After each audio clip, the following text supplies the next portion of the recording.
On this episode of the show, I have with me Greg Russell. He is the VP of Talent Acquisition at CoverGenius. We're going to be talking about talent acquisition and project management. We're going to talk about really if there are components of project management within talent acquisition, if we're not well aligned to the project management methodologies. And we're going to be talking about some of the aspects of PMing that I think are very important. We're going to talk about that project management triangle. We're going to talk about getting concessions, negotiating. We're going to talk about the fact that talent acquisition is a two-sided marketplace and a couple other things. Hopefully we can fit that all in. Greg, thanks for taking the time. Thank you so much for having me, Amir. I'm really excited to be here. Absolutely. All right. I love this topic. I think when we were speaking about it earlier, I told you I'm an ex-project manager, so I kind of see the dotted line, and I've been waiting for someone to want to cover this. So, and it was meant to be you, so I'm excited. Let's talk about this from the top, right? So I think when we say talent acquisition is like project management, I think a lot of people would probably have a very quick reaction to that and probably think, no, it's not. I guess from your perspective, and maybe it's because we've thought about talent acquisition as more, we use a lot of sales terminology, sales metrics traditionally.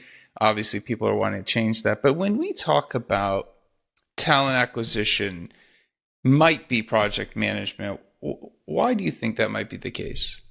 Yeah, there's a bunch of reasons, and before I jump into that, I'll just say, the talent acquisition is this or is that, right? It's really interesting because it's its own thing. It's its It is its own own thing.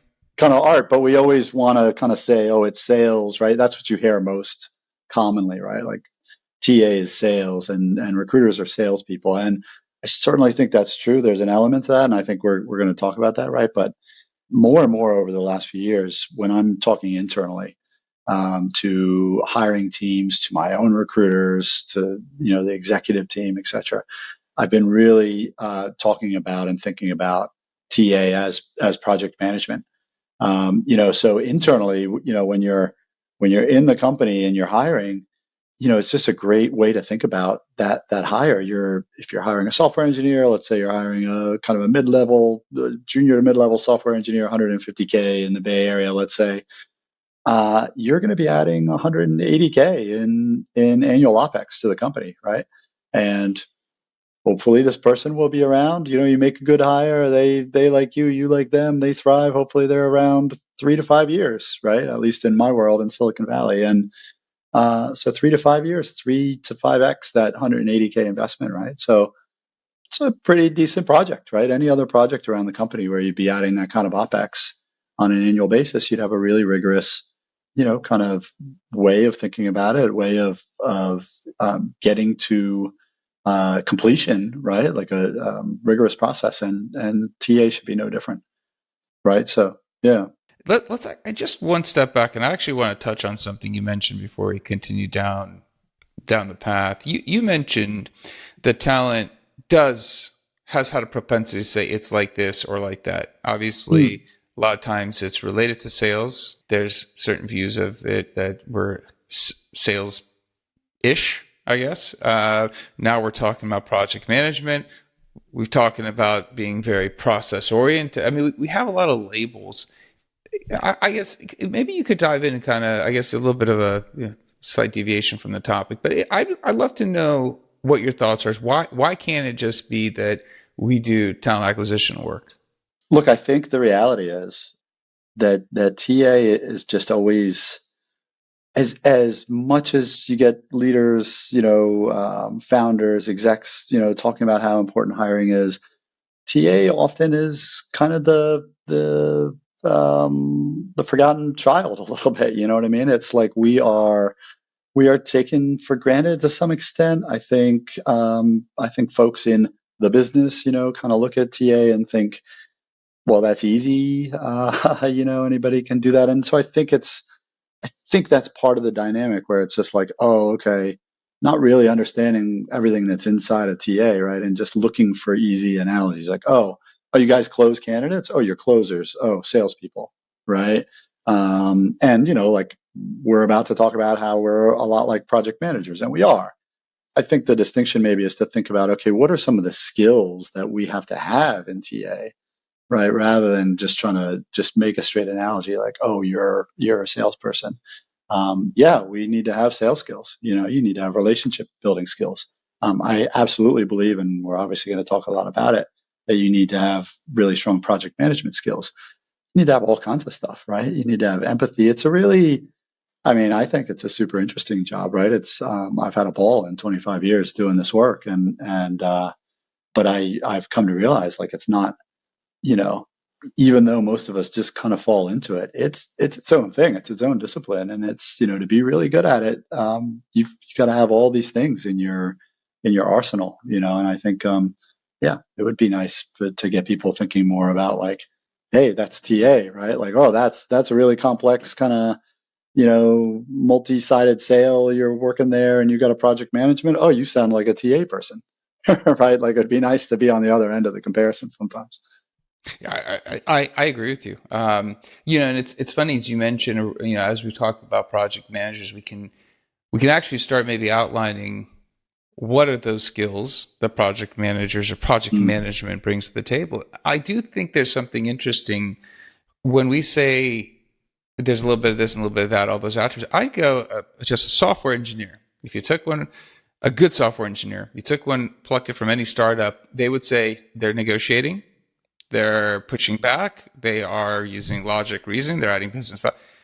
I personally believe everybody that works for a company does all those things. I don't think they are unique to any particular role. Otherwise, if you're a software engineer that is really good at coding but doesn't understand the business, can't negotiate, can't push back, I mean, you're not going to stick around very long. Or you got to go find a place where you just want to be plugged in and just code and do nothing else. But that's kind of gone by the wayside. That kind of engineering doesn't really exist as much. And I do think project management does exist in every discipline. And I think sometimes when we think about the aspect of TA, I think we forget about the business drivers that we are working against. I think when we talk about project management, we're introducing those back in. I think when we first spoke about this, I think we talked about that, is that we're introducing back in some of those criteria of how you negotiate and how you actually push back. And I think referencing, budget, scope, and time is something that I guess if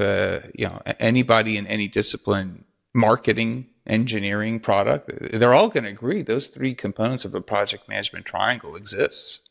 Yeah, absolutely. No, I think you're right. I think like just going back to your comment, more generally, I mean, absolutely, that's been my experience, especially, in the startup world, right? Like everybody that you hire at a startup has all these other skills and attributes, and they can play all these other roles. And the earlier stage startup it is, the more of those roles they have to play, right? Like, you can add, dishwasher and desk assembler to that as well, right? Like when you go really early. So yeah, I don't know. It just hit me a few years ago. I remember just like, in a meeting with I think an engineering leader and a couple of his managers, and we were talking about a big project to hire a bunch of engineers. It's like how we're going to get it done, and I was like, I was found myself needing to educate, like, well, it's not.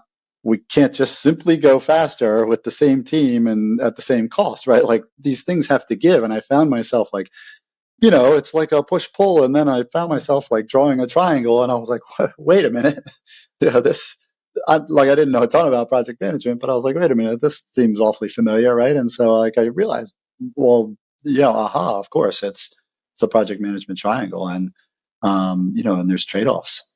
You want to go faster, well, it might cost you more, right? And you might also like miss on the highest quality possible, right? Like, and so you kind of can play with all these things, but you can't really have everything all at once, can you? 100%. I mean, the old adage, you can have two, good, cheap, fast. You can have two to three. I think it's basically a project management Yeah. triangle. And I think the hardest thing is if you don't understand that you're negotiating for one of those variables to be flexible, maybe two, hopefully two, you're doomed. I mean, it's going to be a very difficult hire because there is no concession, there is no negotiating, and I guess the one I commonly see is time. Well, Yeah. we'll wait. And okay, and that's again one point of the project management triangle. Well, if you paid more, or you lowered your requirements, we probably could adjust time, but you're wanting to keep the two fixed. When you look at general TA discussions, I believe this is happening. I believe these are conversations that happen. I think there's a value in understanding that there is real methodology out there. I think there's value in going, this is core, PM, PM type stuff that anybody that's gone through like a PM BOC or, any type of PMP certification, this is just secondhand for them. Do we just not get that on the talent side? Does that just not get pulled in because there is no methodology? Is there, and we're not borrowing it from somebody? Because I know engineering has Scrum. They Yeah. evolved from waterfall, having PMs to Scrum and Scrum Masters and Agile. Do we lack like a term for a TA project management methodology? I think where you and I are about to start one, by the way. Yeah. Yeah. Yeah. Maybe we are. Maybe we are.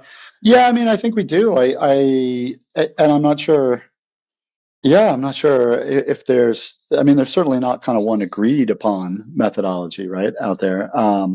But yeah, I think it's just, and I'm not sure that we need to, yeah, I don't know. That's a really interesting question. And I'm not sure, but I mean, just starting with the triangle, right, like is just such an aha moment for so many Yes. people. And it's amazing that we don't talk about even just that more often in TA, right? Like I think when you and I started talking the other day and it was like, oh, you think that too? Oh, wow. Like we found two, kind of like-minded people here and it's kind of rare. Like usually when I say this to people, they're like, oh, that's an interesting way of thinking about it, right? They hadn't kind of thought about it. And like, I mean, definitely you see the penny drop when you're in a meeting and you're with the engineering leader and you're like, okay, wait, like let me take a big step back here and you just draw it out, right? And you're like, so here's the thing, right? Like we can't do all three.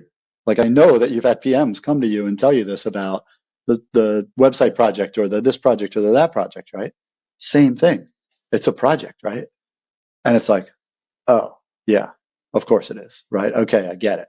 And then it's just like it's that. So for recruiters, I think it's just so vitally important to be thinking about it this way and talking about it this way or something similar, right? Because you're setting expectations, right? If you haven't set that, it's to your point before about negotiating and getting concessions, right? Same thing. That's the process of setting expectations, right? And it's like, the more someone has buy-in to that expectation, the more they're going to honor it, if you will, right? If you just like tell someone, oh, it's going to take us 8 weeks, and they go, oh, it shouldn't take us 8 weeks, then they still think it's going to take 5 weeks, right? But if you're like, look, it's going to take 8 weeks if you want these things, these settings to be true, right? Like with the levers. If you want to change the settings, if you want to change the levers, then this number can change, right? But like, then they have buy-in and then everybody's on the same page with the expectations. It's like, okay, Greg said it's going to take 8 weeks and I understand why, right? So yeah, but having some more common language around it, I think would be really, really good thing probably. Yeah, and what's interesting to me is I do believe that most of the teams we interface with have a project management methodology, right? I don't know enough about accounting and finance to go say they do, but I'm sure there's a process they follow. There's a workflow, and a lot of project management methodology probably goes into it. I'm an ex-software engineer. I understand the world more as being a certified Scrum Master. What's lapsed, but I was. I understand a lot of the words that we're using now fit in. I've actually advocated a lot of times, let's just borrow, especially if engineering is one of the hardest parts for a startup to hire. Let's borrow their terminology. Let's actually get them so comfortable that we speak their language and project management methodology that when they come in and we go, there's a blocker on this role, right? And chicken and pigs. We're talking Scrum and what they know. What have we done today? What are you going to do? What did you do yesterday? And what are the blockers? They would get why they're in that stand up, and it's only 3 minutes. And if it is scope, I can't work on this role. It's stuck. It's blocked. What are you going to do to unblock it for me? Put it on them and go figure it out. Otherwise, we'll get back to it in 6 weeks. I mean, I don't need to work on it. I don't know. on the flip side of that discussion, when we talk about concession and negotiating, how many TA people will actually go, you know what? I am going to put the flagpole there, and I'm not budging. I'm gonna bench this role until they decide to adjust one of those triangle components. Until they do that, we're doing nothing. This is often the tricky part, right? And It's very tricky right here now. this is there's some dependencies, right? It kind of depends how you're viewed in the. I mean, it's such a chicken and egg. It's such a cycle, right? It depends how you're viewed as a TA function. If you're truly valued and you're the experts on hiring, well, then you have more ability to be able to do something like that, right? But likewise, like your willingness to go out on a limb and do something like that helps buy you more credibility and respect. So it's like this, it's a cycle, right? If you like just sit back and are nothing but an order taker, then the company's going to view you as order takers, and they're going to not accept when you say things like that, right? Or when you attempt to kind of really drive the project, own the project, right? As a project manager. So yeah, but I mean, like I teach my recruiters to do that all the time. We do that, and we'll just it's gentle. It's not, we're not jerks about it, and it's like, it's not process for process sake. We understand. We help them understand. Look, like, while you're figuring out what you need, like we're not going to spin our wheels, right? Like we're too busy. We've got other stuff, and so while you figure out what you need, we're going to work on other stuff. You let us know. We're here to help. Like, what do you need? But like we're not able to move forward on this role until something changes. So, and you're the project owner, you have to let us know what you're willing to give up. You know, we can't tell you. I could come in here and tell you, okay, great. Well, we're going to do it quicker, and this is how we're going to do it. But that might not be the outcome you want. So you have to tell me that first. I 100% agree. I think it's tricky. I think project management is that negotiating, that concession component is a lot more art than science. And I do agree with you. Depending on where you're at, you're viewed differently. And I do think it's interesting because I brought up this perspective before. And it's that if you sit in an engineering meeting and somebody proposes something that does not make sense, they will dig in their heels. They will say no. They will push back. They will spend 2 hours whiteboarding out why. I mean, it's not going to just be done because someone says be done. Right. I think sometimes, and again, I come from a weird background. I'm not purely from any world, and I kind of sit in this middle spot. I kind of think that from a TA perspective, because maybe they haven't been in that world, right? They're not engineers, right? That's not fair to say, hey, you've been in those meetings. Obviously, they can go sit in on those meetings, but it's a different perspective. I think engineers are okay. I think actually, I think the opposite. I think if you push back harder, they have that as a part of their world. But I think then they need the backup of tell me why and make the logical case for it. I think a lot of times, I think on the TA side, we think because they're the subject matter expert in what we're hiring, that they also have subject matter expertise outside that they may be able to assess.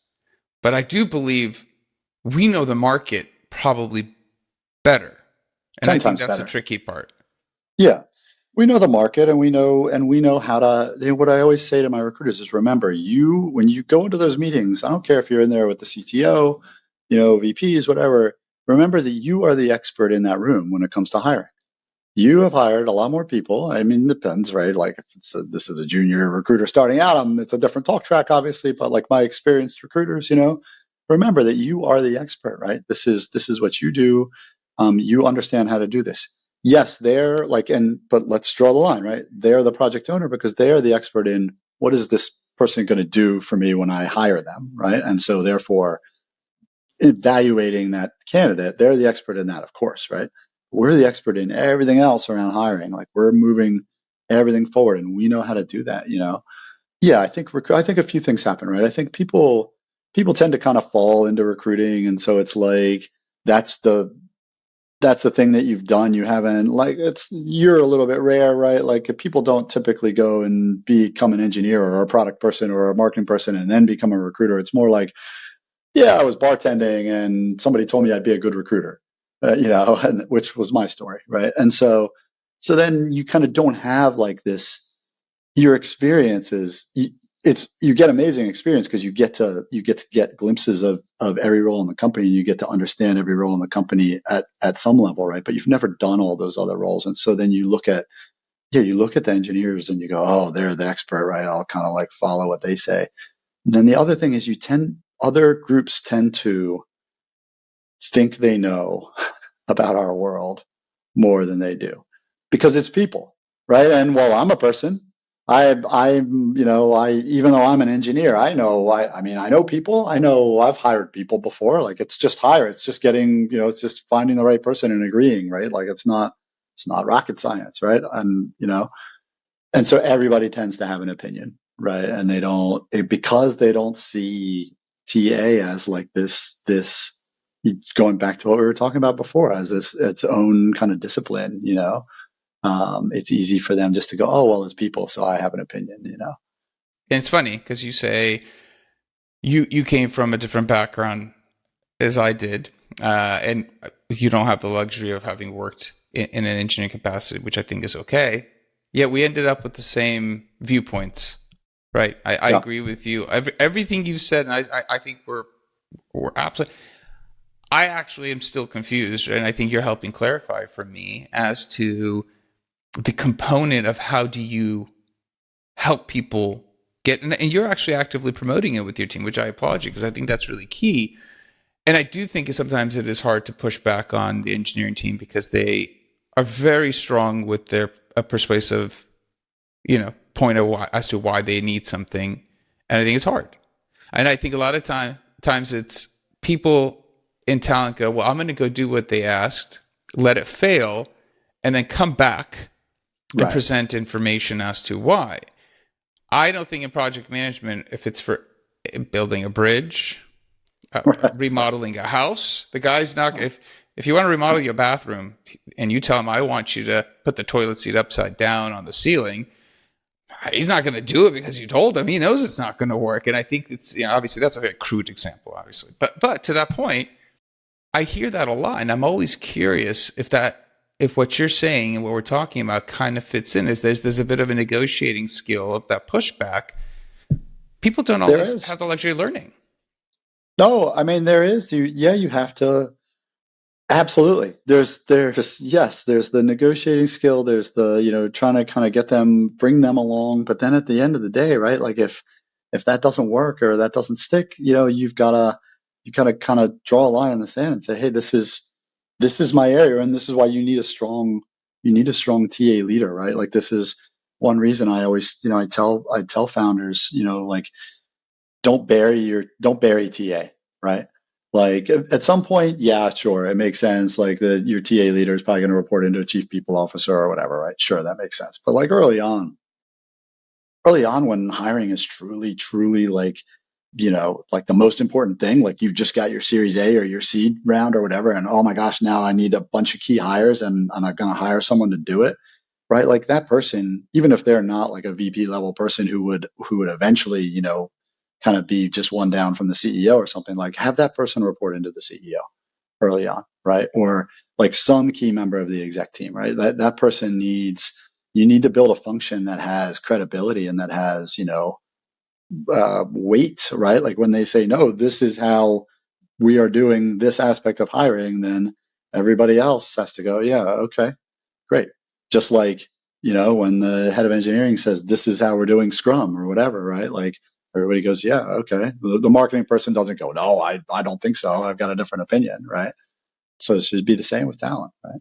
I love it. 100% agree, by the way. And I do think, I don't know if it's talked about enough. I think I've mentioned this a couple of times, and I don't think I've ever covered an episode where the whole episode's been about this. So I appreciate you covering the topic because I don't think it's discussed enough, because I think the 800-pound gorilla in the room is it's a little taboo for talent.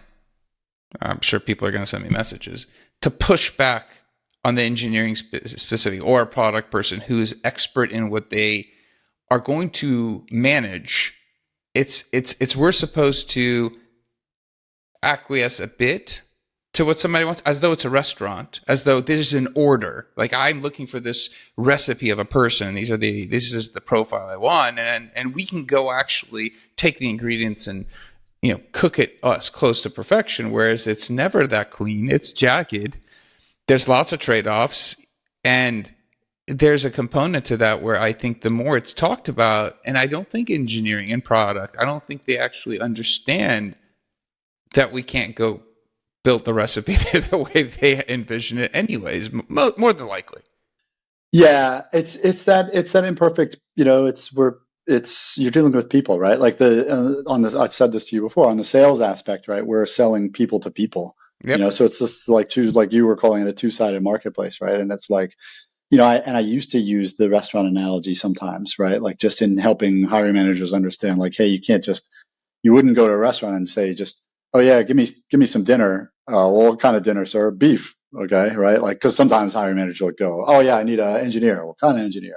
Java, right? And then it's like, away you go. No, you got to tell us what you need, right? But like that, I stopped using that restaurant analogy because it kind of falls apart, and I think it's not that, yeah, it's not that great. But like, but if you are, if you were going to think about it that way, like TA's got to be, we got to be like fine dining, right? Like you don't go to a Michelin star place and like that's got a tasting menu and then like tell them you want everything like changed around and on the side, right? Like so we have to be a little bit. We have to be like, excuse me, sir, no. Excuse me, ma'am, no. The chef doesn't make changes like that, right? Like we have to be more like that, instead of like, oh yes, okay, we'll do it that way, right? Like young recruiters, that's probably the biggest thing I always have wind up having to teach them is just like how to push back in it. But it really just comes down to like that thing that I said before of like it's the confidence, right? Like you give them the confidence and you make them see that they are actually the expert in this thing, right? And like that it's a craft and that they have some pride in their craft, right? And it's like, okay, so then if you have pride in your craft and you know you're good at it and you know this is the right way to do it, like clearly this is the thing that we're going to do here, like then don't buckle when you get in that room, even if those people have 15 more years of experience than you do in engineering than you do in recruiting, you're still the expert in the room about recruiting, right? Don't just fall down like when they're saying something that just doesn't make sense. Explain to them why it doesn't make sense, right? Like, and so have the confidence to be able to do that. That's the key, is the confidence, right? You mentioned a lot of people fall into recruiting, and I think that's a story we hear. Some people by design, but most end up in recruiting because they're trying different things, and I think that's great. I mean, you find careers like that, and it works out. That notion of talent acquisition as a craft versus a job. Do you think is there anything in that? Is there anything in it where people are willing to invest the extra bit to learn some of what we're talking about here? Is there, if you view it as a craft versus, well, it's a job for me, does that mean I have less vested for longer term success of learning some of these things, or picking up or pushing myself to have that confidence, to develop that confidence? And it doesn't happen overnight. Like I don't think anyone who walks into TA first 2 years and goes, "Oh yeah, I'm walking into that meeting and I'm pushing back." I mean, inexperienced PMs do not walk into any meeting, and you don't get to be a PM right out of school. You need several years of work experience before they let you manage a project, because that's a very difficult thing. But that notion of being a craft, what are your thoughts there? I think it is. You touched on it, right? In all of that, like I think it's kind of a mindset thing, right? So I think recruiting, I think the world is about mindset, right? Like your personal life, your work life, et cetera, right? Like I think, and so it's, for me, it's kind of a mindset thing, right? Like if you anything you do really, if you say, oh, like I want to be the best that I can be at this thing, there's a craft to this. I want to learn that craft. I want to like be proud of that craft and kind of own that, right? Then I mean, I don't know, in my book, 100 times out of 100, you're going to be better at that thing. You're going to enjoy it more, right? Like if you're like, oh, this thing I care about, my craft, the craft of recruiting. Like I love talking to other recruiters because we get to talk about how we do things, right? Like, and I learn, like if you take that approach rather than just like, oh yeah, it's my job, like you're always gonna be happier. You're always gonna be better, right? And I think it's like, it, the other big mindset, just as a side note, the other big mindset I talk about with my recruiters all the time is like, as humans, we stuff is hard only if we make it hard. And like the recruiting is such a great microcosm for this, because like it's, we've talked about how it's storytelling. It's sometimes the stories that you tell yourself, right? And so like, and that's your mindset, right? And so if a recruiter's like, I got this role, and they're like, the hiring manager wants this and that, and there's only like 5 of these people in the world, and oh, woe is me, this is going to be super hard, and oh, we're too cheap, and blah blah blah blah blah.